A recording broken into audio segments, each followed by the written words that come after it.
Der ultimative Song an jedem Lagerfeuer, weil jeder diese Melodie kennt und mitsingt. Ich wünsche dir ganz viel Spaß in diesem Video. So bye bye Miss America, bye. Drove my Chevy to the levee, but the levee was dry.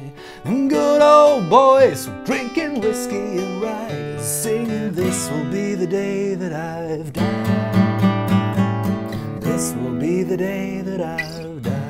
Der Song American Pie von Don McLean hat ja mehrere Comebacks erlebt und ist wirklich einer der Songs, der wirklich an jedem Lagerfeuer gespielt werden sollte. Die Akkorde sind super einfach, die Melodie ist noch einfacher. Schaut euch das komplette Video an. Ich zeige euch auch, wie ich gleich dieses Picking mit reinspiele. Das ist nicht im Original drin und es ist so meine Art, die Songs so ein bisschen umzuarrangieren, dass sie einfach noch geiler werden. Das Ding ist, die Melodie ist ja mega bekannt und super eingängig. Aber was mir so ein bisschen fehlt, ist dieser Nothing Else Matters Groove.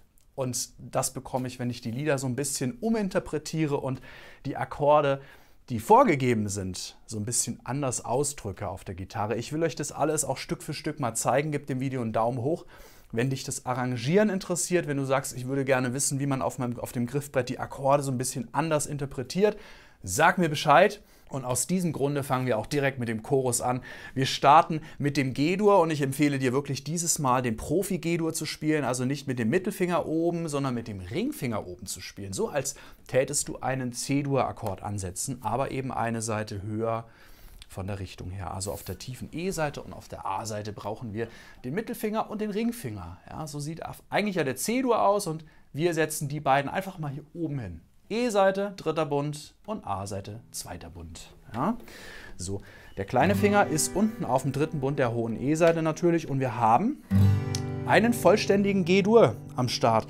Diesen spielen wir zweimal an im Chorus, wechseln dann ohne Zeitverlust auf den C-Dur. Und dieses ohne Zeitverlust ist für manche Anfänger natürlich schon eine große Hürde. Aber hier hilft eben wieder diese strategische Überlegung, den G-Dur anders zu greifen. Denn wir haben ja jetzt den C-Dur schon vorbereitet. Ja? Also guck mal, dieser Wechsel von G-Dur nach C-Dur ist so simpel. Du siehst fast keine Bewegung auf meinem Griffbrett und ich habe einen komplett anderen Griff am Start. G-Dur, C-Dur, die beiden. Und das kriege ich eben hin, wenn ich den G-Dur anders spiele, anders greife. G-Dur wird zweimal angeschlagen, dann wechseln wir zum C-Dur. Der wird auch zweimal angeschlagen und dann geht es zurück zum G-Dur. Also dieser Wechsel ist da wirklich eine ganz, ganz tolle Übung in diesem Song. Und anschließend kommt der D-Dur. Ja, D-Dur wird auch zweimal gespielt und insgesamt wird das dann wiederholt. Ja. Dann kommt der C wieder, dann kommt der G-Dur und dann D-Dur. Und dann wird nochmal wiederholt G-Dur, C-Dur, G-Dur und D-Dur. Und abschließend in der vierten Zeile des Chorus kommt ein E-Moll, der ist mit einem Stern markiert, was so viel bedeutet wie streiche einmal arpeggiiert im Harfenschlag über die Saiten drüber auf dem E-Moll, also ein ganz normaler, wunderschöner, trauriger E-Moll-Griff. Dieser wird im Harfenschlag einmal angeschlagen und klingen gelassen, einen Takt lang. Und dann geht es auf den A7, der wird gegriffen wie ein A-Dur und wir nehmen einfach den Mittelfinger runter und schon haben wir den A7 am Start. Ja, der A7 klingt natürlich auch besonders schön, wenn wir noch den kleinen Finger unten auf das G setzen, auf den dritten Bund der hohen E-Seite. Dann haben wir einen wunderschönen A7. Ja, der klingt dann so. Und dann kommt der E-Moll wieder. Drüber gestrichen und dann spielen wir beim D7 einen ganz genialen Lauf rein. Auf der hohen E-Seite spielt er sich nämlich ab. Während wir den D7 halten, spielen wir folgende Melodiefolge mit rein. Mit dem Ringfinger einmal den Ton klingen gelassen, dann die hohe E-Seite leer gespielt, dann geht es wieder zurück zum zweiten Bund, ruhig mit dem Ringfinger spielen und dann kommt der Kleine, greift den dritten, dann geht es zurück auf den zweiten, dann auf die Leerseite, dann wieder auf den zweiten und dann sind wir fertig.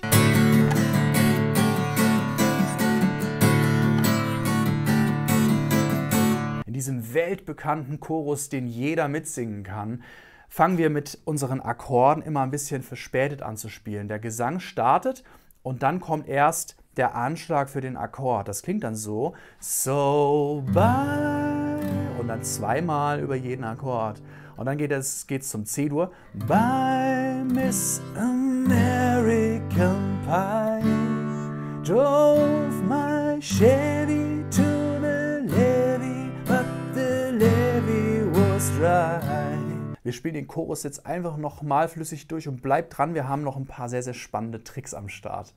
So bye, Miss American Pie, drove my Chevy to the levee, but the levee was dry.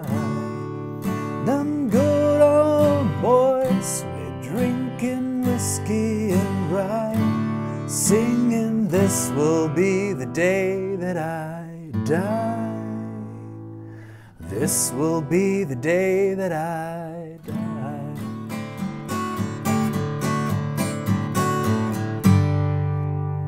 Der Song beginnt nicht mit dem Chorus, sondern mit dem ersten Vers, den wir jetzt zusammen spielen. Und er baut auf diesen wunderbaren, schön klingenden Akkorden auf. Jeder Akkord wird nur einmal gestrichen und das ganze Taktgefühl ist ein sehr freies. Also es ist nicht der Taktstock, der uns jetzt treibt, sondern wirklich nur das Gefühl beim Singen. Und das macht für einen Anfänger natürlich auch richtig viel Spaß. Wir fangen mit dem G-Dur wieder an. Greif ruhig diesen professionellen G-Dur, den ich dir gezeigt habe, wenn du ein schmales Griffbrett verwendest. Wir streichen im Harfenschlag über jeden Akkord einmal drüber und spielen den G-Dur als allererstes und wechseln dann auf den D/Fis mit dem ersten Finger in den zweiten Bund der E-Saite, mit dem Mittelfinger auf den zweiten Bund der G-Saite und der Ringfinger geht auf den dritten Bund der B-Saite. Das ist der D/Fis und ich würde wirklich einfach nur drüber streichen. Was ganz praktisch ist, mit dem Zeigefinger dämpfe ich hier die A-Saite ab, die klingt gar nicht mit. Ja? Und ich habe dann einen ganz, ganz schönen Akkord, der aus den wichtigsten Tönen besteht, D/Fis. Und dann geht es zum E-Moll 7, den greife ich wie einen normalen E-Moll und mit dem kleinen Finger unten die Note D auf der B-Seite ab. Anschließend spielen wir A-Moll, I can still remember und dann C-Dur. Du siehst selber schon, Zeige- und Mittelfinger können liegen bleiben, einfach nur der Ringfinger geht auf die Note C in den dritten Bund der A-Seite und schon haben wir einen C-Dur-Akkord drin. How that music used to make me smile. Dann haben wir einen E-Moll, einen ganz, ganz runden, schönen, klassischen E-Moll, Mittelfinger, Ringfinger im zweiten Bund und der D-Dur auf dem Wort Smile. Und das wiederholt sich einfach nur nochmal, ja, in der dritten und vierten Zeile. And I knew if I had my chance that I could make those people dance and maybe they'd be happy for a while. Ja? Also diese Akkordfolge, bisschen trainieren, dass es schön flüssig läuft. Du hast aber wirklich genug Zeit, also du kannst beim Singen immer wieder Pause machen und wieder auf den neuen Akkord einsteigen. Lass dir da wirklich Zeit, es ist ein sehr, sehr freies Taktgefühl, was wir dort haben. Und dann werden die Akkorde etwas düster und traurig. E-Moll und A-Moll zusammen. But February made me shiver with every paper I deliver. Ja, das wird zweimal gewechselt, aber immer nur einmal angestrichen. Also E-Moll und A-Moll klingen lassen. Lass dir Zeit, Pause, Pause. Und dann kommt wieder E-Moll. With every paper I deliver. Und jetzt kommt ein wunderschöner absteigender Akkordlauf, den man auch so immer wieder sieht in den Liedern. C-Dur, dann kommt G/B und A-Moll. Ja, wenn du von C-Dur zum A-Moll wandern möchtest, dann spielt man ganz oft einfach ein G/B mit rein als Übergangsakkord. Ja, C-Dur, but bad news on the doorstep. I couldn't take one more step. Oh, geile Stelle, sehr, sehr cool. Total überraschend wendet sich die Akkordfolge hin zum C und zum D hoch. Bad news on the doorstep. I couldn't take one more step. Und dann geht's zügig rollend weiter in den G-Dur rein. I can't remember if I cried when I read about his widowed bride. Something touched me deep inside the day the music died. Wir spielen in diesem Song kein richtiges Schlagmuster, es ist vielmehr ein permanenter Wechselschlag.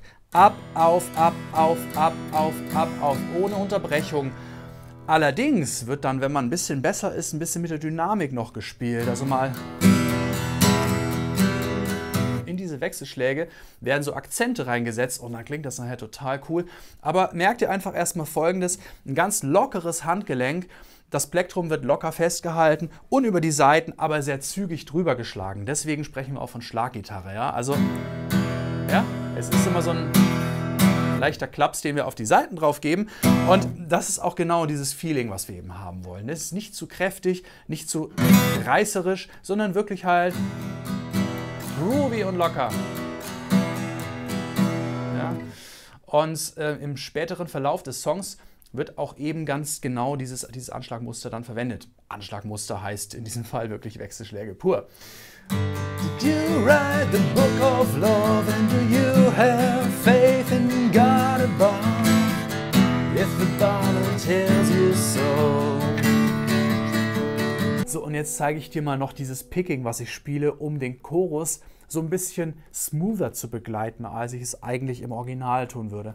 Ich spiele statt dem offenen G-Dur einen G/B an der Stelle. Und zwar mit dem Ringfinger im 9. Bund auf der D-Seite, mit dem Zeigefinger auf dem 7. Bund der G-Seite und der Mittelfinger bleibt hier auf dem 8. Bund der G-Seite. Ja, das sind eben hier die Töne D und hier die Note G. Also hier ist der Grundton und dort ist die Quinte vom G-Dur.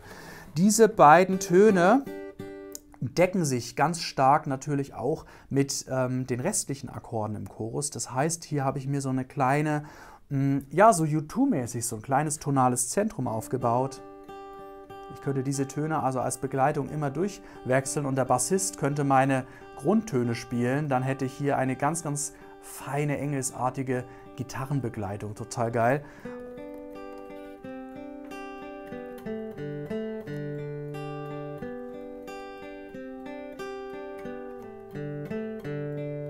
Ja, und dann spiele ich eben hier die Note B, das ist die Terz, die große Terz von meinem G-Dur. So, und wenn jetzt der normale C-Dur käme, dann spiele ich die Note C rein. Ja? Also aus meiner Terz wird jetzt ein Grundton C und ich bleibe aber hier auf der Note D und auf der Note G stehen. Das hat dann so ein bisschen sphärischen Klang und klingt ganz, ganz schön zusammen. Und dann gehe ich zurück eben wieder zum G, weil auch natürlich die Akkordfolge zum G wandert. Und anschließend kommt der D. Ja, das ist der letzte Akkord und den spiele ich mit der leeren D-Seite dann und spiele hier nochmal die Oktav vom D, also den 7. Bund auf der G-Seite. Und mit dem Mittelfinger kann ich dann noch hier die große Terz, die Note Fis, mit reinspielen. Das klingt auch sehr cool. Du hörst es vielleicht, ich habe keine Quinte drin, das klingt aber sehr, sehr schön trotz alledem. Ja, und dann gibt es am Schluss eben diesen E-Moll und den A7. Ja? Und diese beiden Akkorde spiele ich lieber hier oben, also mit dem Zeigefinger auf dem 7. Bund der A-Seite, Grundton E. Und dann kommt hier die Quint dazu, das kennt man von der E-Gitarre, ist ein Power-Chord und den doppel ich hier nochmal auf. Mit dem kleinen Finger spiele ich die Oktave und dann kann ich tatsächlich, guck mal, über alle Seiten drüber streichen und erhalte einen sehr geradlinigen E. Ja, finde ich schön. Ja, und beim A7-Teil, den könnte ich als Power-Chord so andeuten. Ja, also da hätte ich im Zeigefinger hier die Septim, die kleine, und hier die große Terz und dann hier die A-Seite als Grundton.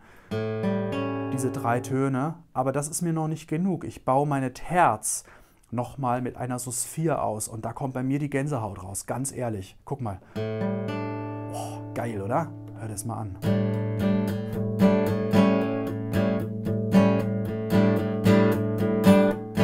Die Stelle freue ich mich jedes Mal und das ist halt total cool, dieses Highlight mit drin zu haben, weil das bringt so eine gewisse Rockigkeit rein. Ja? Also ein bisschen dieses Nothing Else Matters Feeling in so einem Song, der recht poppig strukturiert ist. Also ich spiele praktisch This will be the day that I die. Ja, und dann geht es natürlich in den D7 rein. So bye bye, American Pie. Drove my Chevy to the levee, but the levee was dry. Good old boys are drinking whiskey and rye, singing this will be the day that I die. This will be the day that I die. Sehr gut. Wir zwei haben mal wieder alles gegeben und das mit dir und der Gitarre, das läuft immer besser und besser. Und wenn du es wirklich ernst meinst, dann komm in meinen E-Gitarren-Masterkurs.